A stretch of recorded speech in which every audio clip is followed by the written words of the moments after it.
pleasure to be here with you today. I want to talk to you about darkness and light. Before I do that, I want to tell you a story. A story about a friend of mine who passed away a few years ago. A woman named Bora Van Dorman. She was a Republican committee woman from the state of Texas. She was a retired lieutenant colonel. And she told a story once that she was driving home and got pulled over by a police officer. Police officer came up to the window. She rolls down the window. She says, "Officer, I need to tell you, I've got a 45 under the driver's seat here."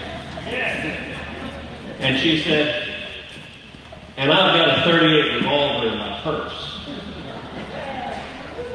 And she said, "I've got a Glock 9mm in the glove compartment." And the officer looks at her and says, "Goodness gracious, what are you afraid of?" And she said, "Not a damn thing."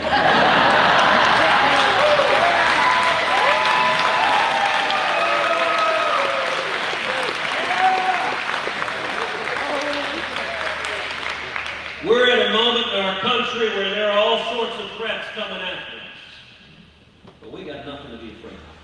Amen. Darkness. Washington, D.C. is nuts.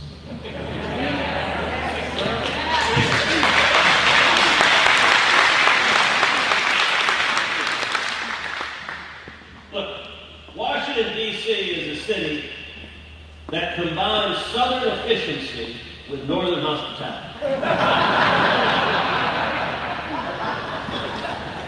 And it's always been bad. But right now, whenever they let Joe Biden out of the basement, and he teams up with Nancy Pelosi and Chuck Schumer, it is the inmates running this thing. I mean, it is. All right, about a month ago, we voted on a $1.9 trillion COVID relief bill. Now, of that bill, 9% of it was actually COVID relief healthcare spending. 91% of it wasn't. I've said many times, dear God, please don't tell the Democrats what comes after a trillion.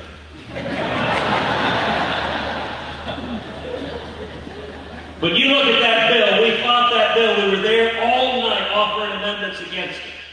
I offered an amendment. I said, all right, you're going to send out $1,400 stimulus checks all across the country. Fine. My amendment is, let's not send those checks to millions of illegal immigrants in America.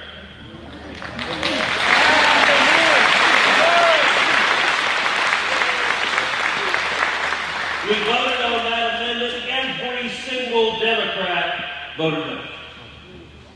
Failed by one vote. One vote. I said, all right, okay, you want to send checks to millions of illegal immigrants. By the way, you know there's a new politically correct term for illegal immigrants? It's called undocumented Democrats. I'm just trying to speak the way they say you got to speak. All right, so I offered another amendment. I said, okay, how about this? Let's not send checks to criminals currently in jail. This ought to be reasonable common sense. We vote on that. Every single Democrat votes no. Fails by one vote. Next week I went to the Senate floor. I said, all right, you want to send checks to criminals. How about we can narrow it some more? Surely there's some common ground. How about this? Murderers. People currently convicted of homicide and locked up in a jail cell. Let's not send them a check. What do you think? Democrats object. I said, all right, how about rapists? Democrats object. I said, all right, how about the worst of the worst, child molesters? People that belong in the ninth circle of hell. Can we agree on that? No, Democrats object. We sent millions of checks to illegal immigrants and criminals all over the country, including delivering them to prisoners in jail cells. That's us. what's going on. You pay taxes. Your taxes are going up.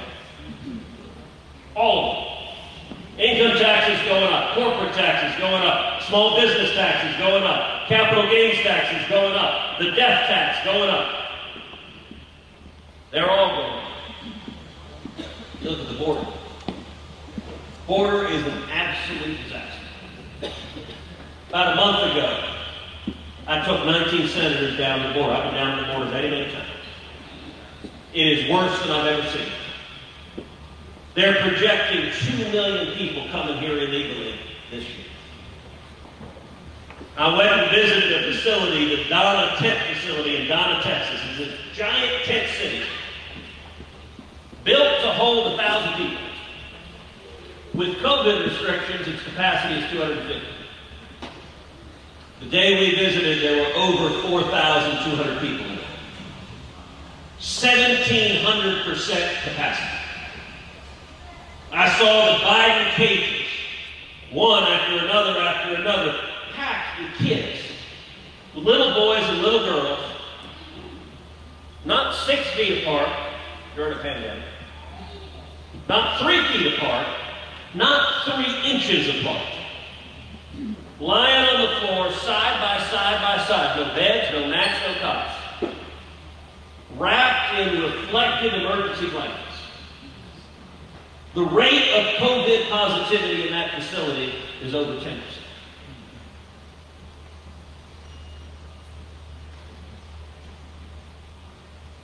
They informed Joe Biden of this. He said, "What border?" But then, he's been in Washington a long time. A really long time. Lincoln Memorial looked over and said, "Hey, that guy's old." So he did what Washington people do. When there's a crisis, now this is a crisis he created. What did he do? He blamed someone else. He said, "Hey, Kamala, you're in charge." That was his immediate reaction. This is a mess. I don't want to fix it, so Kamala's in charge. What did Kamala do? Actually, she went to the Canadian team. Because apparently you've got this giant influx of Canucks coming south.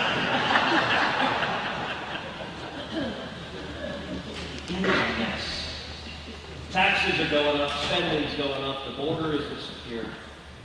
Our constitutional rights are under assault, free speech, religious liberty, the Second Amendment. Number 3 person at the Department of Justice just confirmed advocates for abolishing the police. One of the top officials at DOJ. All right, so I told you darkness and light. A lot of darkness, where's the light? The light is understanding what happens next. The light is the men and women gathered here. The last time we had a Democratic president, a Democratic House, and a Democratic Senate, 12 years ago. 2008, Barack Obama was elected along with his vice president, Joe Biden. By the way, you know, Biden had advice on protecting your home. He said, listen, if anyone comes and attacks your home, just go outside with a double-barreled shotgun and fire it in the air. Which is really good advice. If it so happens you're being attacked by a flock of geese.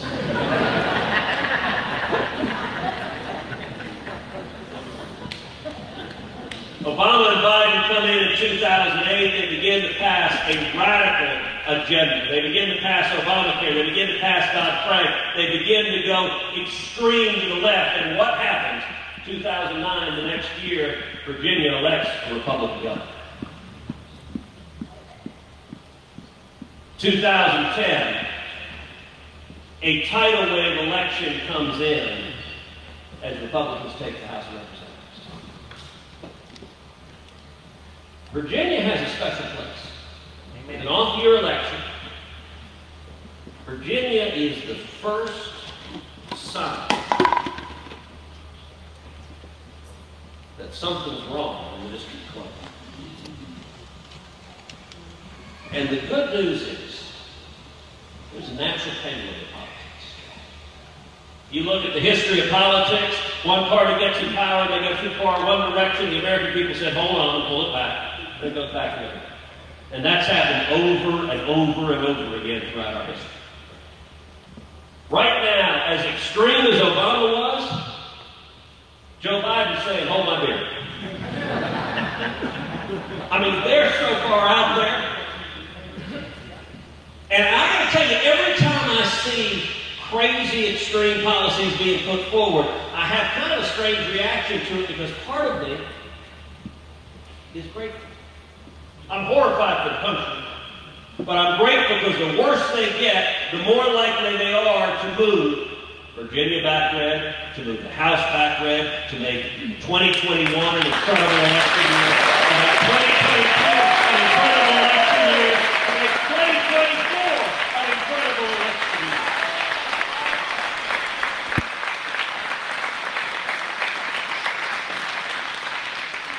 And the eyes of the country are on Virginia. Why else am I here? Well, I'm here because y'all have a terrific candidate to be the next governor of Virginia. I'm here supporting my friend Glenn Youngkin. Now, Glenn, an incredibly successful CEO, business leader, spent his life in business. Didn't have to do politics. Didn't have to put up with all the nonsense. For my daughter Caroline, I told her, I said, look, politics is real simple. You just have to surgically disconnect your shame system. You have to be willing to walk up to total strangers and go, hi, sir, how are you doing? Can I have money? Strangers, please give me money. That's the life of politics. Like, who is the right mind to do this? But Glenn didn't have to do this. But Glenn and Suzanne have been friends of ours for a lot of years. We have stayed at their home. We have floated together in the river on interviews. There may or may not have been some beverages. By the way, Glenn was a college basketball player at Rice. We're in a basketball court. Are any of you guys hoop players? Who's the best shot?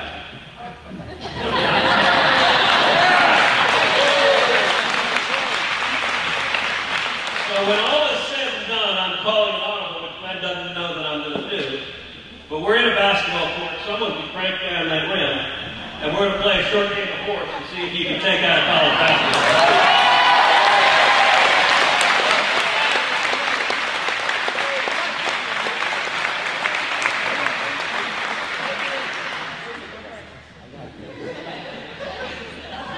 Wait, where'd you go? You ran out. But look, I'm here supporting Glenn because he's a serious leader. Because he knows about jobs. He knows how to create jobs. Because he's a candidate who can win. Because he's a candidate who can beat Terry Clark. Yeah.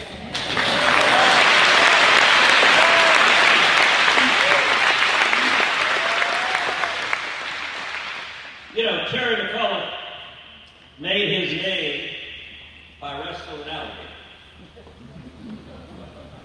Well, my boots are non-profit. Only a fool gets in and wrestles. We need a leader who can inspire Virginia. We need a leader who will stand up. So often, our elected officials, they're scared of their own shadows. You know, all of us were taught, high school Bible, that invertebrates can't walk upright. And yet politicians disprove that every single day. Look, we need leaders who will stand, and who will stand with common sense. Can you imagine, 2 years ago, if I told you the central issues in this next election are going to be, let's allow small businesses to open up. Let's have kids go back to school. Let's reopen churches. And let's not abolish the police department.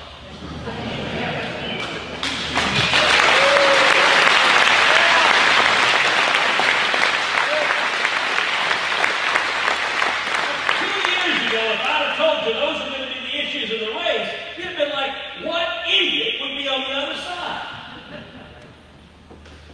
And that is the entire Democratic Party right now. So this is a choice. It's a choice between common sense and totalitarianism.